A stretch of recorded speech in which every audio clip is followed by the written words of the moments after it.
Ating oras, alas 11 na po ng umaga at para sa ating balita sa oras na ito. Pinangunahan ni Senator Ramon Bong Revilla Jr. ang pamamahagi ng 22 million pesos na halaga ng ayuda sa siyudad ng Gapan at mga bayan ng San Isidro, Jaén at San Antonio sa Nueva Ecija. Ang nasabing ayuda ay mula sa Assistance to the Individuals in Crisis Situations o AICS, kung saan 11,000 individual mula sa mga nabanggit na lugar ang nakatanggap ng ayuda na nagkahalaga ng tig 2,000 piso kada isa. Kaugnay nito, nangako naman si Revilla na maglalaan pa ng mga karagdagang pondo para sa AICS program. Bukod sa mga social services para sa mga guro at senior citizens, na naipasa ni Revilla sa Senado, nangako rin itong tututukan ang programa sa flood control ng gobyerno.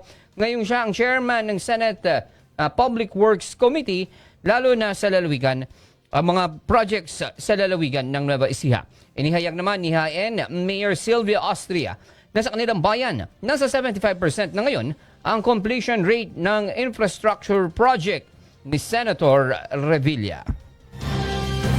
Yan ang ating balita sa oras na ito na hatid po sa atin ng Fanside Ningnangan sa Candaba.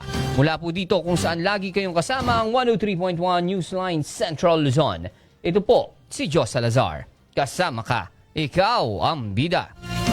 You just heard on today's Top of the Hour News.